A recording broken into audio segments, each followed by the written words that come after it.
common theme of my videos is how easily can misinformation spread on social media? And the usual answer to that is very easily. And the follow-up question is usually, and what can we do about it?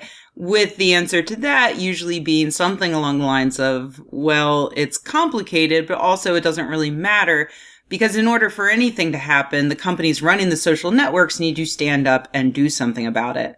So in that vein, today I present you with a tale of two social networks.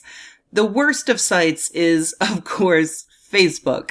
They're literally heralding the downfall of humanity as the garbage dump where pseudoscience, xenophobia, misogyny, and just outright Nazism go to propagate.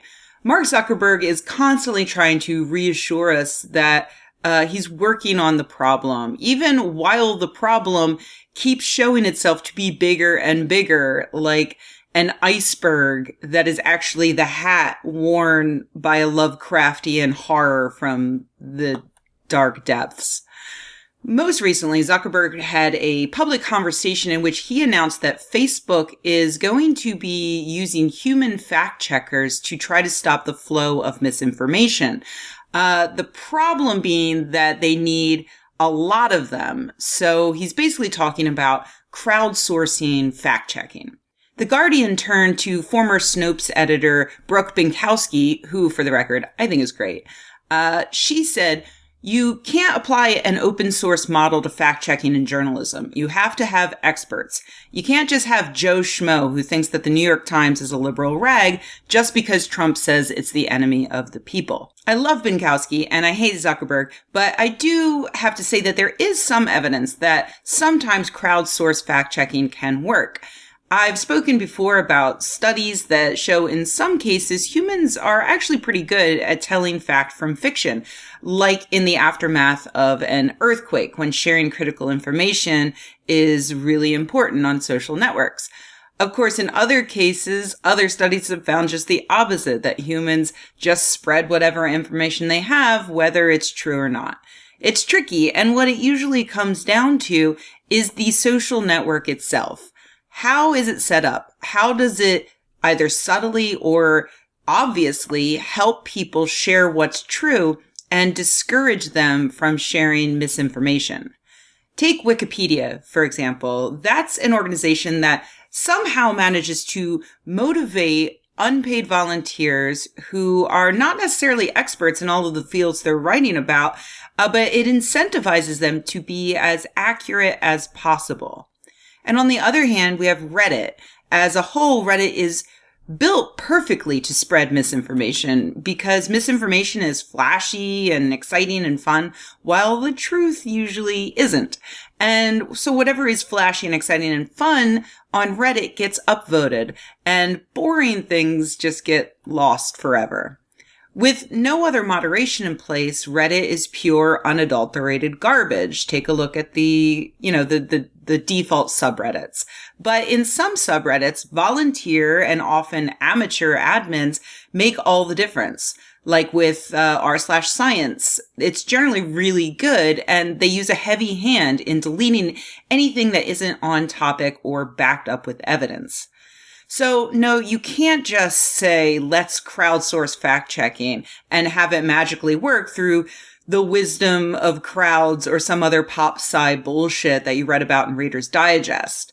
Does that still exist, by the way? I used to love that when I was a kid. Anyway, you need to have a well-designed algorithm helping things out. You need to give the people the tools they need to share the truth. You need to incentivize the truth and decentivize lies. And to do all that, you need to care about it. And guess what Mark Zuckerberg cares about?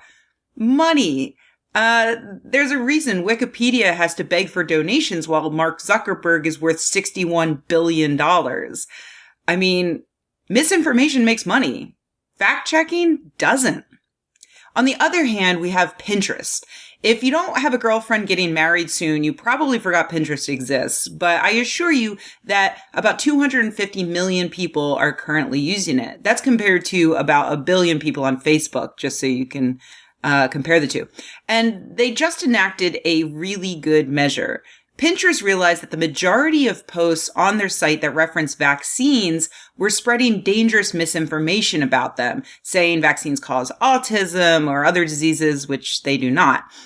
We are currently seeing more and more outbreaks of vaccine-preventable diseases like measles in Washington state right now, and also in the Philippines, where nearly 200 people have died.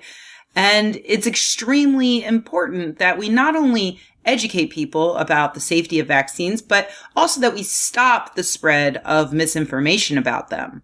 So Pinterest decided to stop returning any results for anyone searching for vaccines, positive or negative.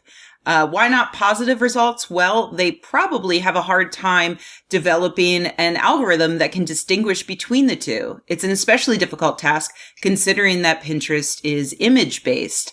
And since the majority of their posts were negative toward vaccines anyway, the majority of them were spreading this misinformation, they just decided to nix them all while they work out a better way to separate pseudoscience from science. It's not a perfect solution. It is a temporary solution, but it's a huge step that other social networks simply aren't taking. Why? Probably because you're risking a bunch of tiger moms getting angry and picking up and going to another social network. But Pinterest has decided to make public health a priority over money. Apparently, they've had a public health initiative in place since 2017 when they took steps to stop people from posting fake cancer cures like essential oil sellers. That is huge. Maybe it's a stereotype, but I feel that both the essential oil scammers and Pinterest have the same target market. So Pinterest is taking a big risk in alienating that market. But that overlap in target market is also why it's so important for Pinterest to do the right thing here. And they have. It's really cool, actually. And it makes me want to start using Pinterest. I mean, next time I get married or whatever. So yeah, good job, Pinterest. And also good on them for pointing out that Facebook could do this, but they're not. And asking them, hey, Facebook, when are you going to do this? So Zuck, we're waiting any minute now, I'm sure.